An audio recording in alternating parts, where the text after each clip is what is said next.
What I would consider my greatest contribution, putting rodding in front of the public and showing them that a responsible person could drive a hot rod and not be a hoon.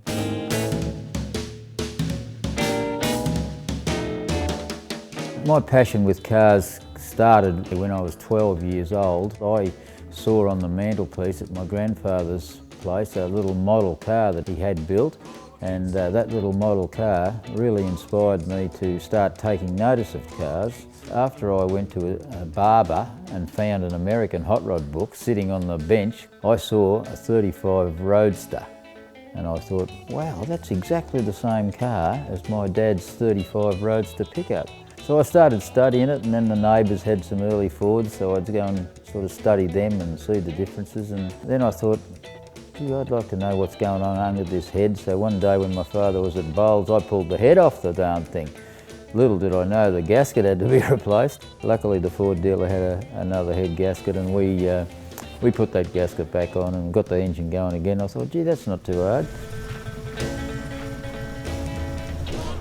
My father tried hard to discourage me when I was young, because on the dairy farm it's a lifetime of work on a dairy farm. It's a 24-hour day.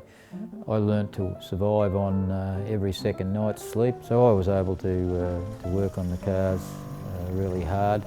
You know, I'd taught myself how to weld. I'd bought all these tools. I just gradually learnt how things work. I guess not many people would have their first hot rod going at the age of 18 and a half. Winning awards at that age was a major thrill to my grandfather. He was the only one in the whole family that had faith in me, and he proved to be the light that I worked from.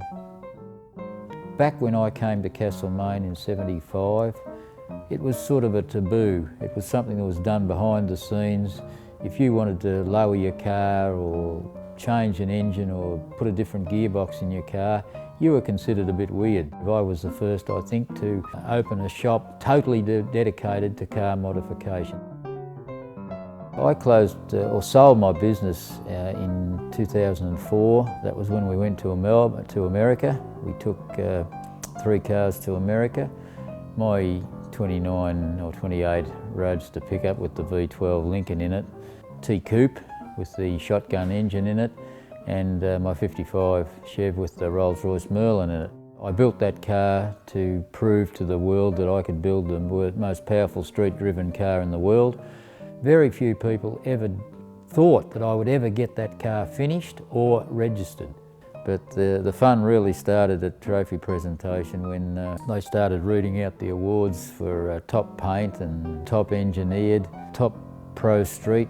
And by then, I'm up there for the 3rd trophy, and then they're reading out top interior, top custom paint.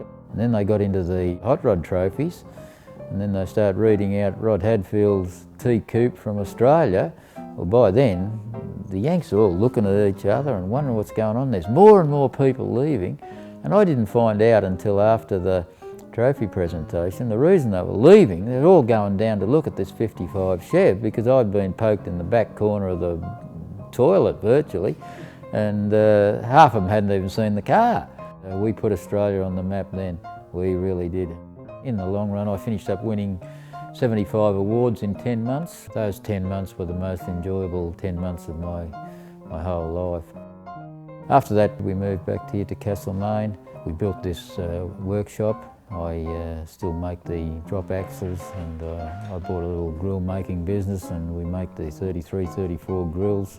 I don't think I'll ever lose the passion, because that thrill of driving the car for the first time is great. The fun of building it, it might not seem it at the time when you're battling away and skinning the knuckles, but when you look back on it, building it was really what inspired you on every day.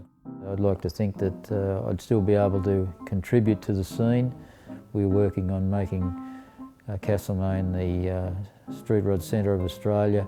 I think that'll be the next major thing on my plate, to make sure that the future of Australian hot rodding is assured.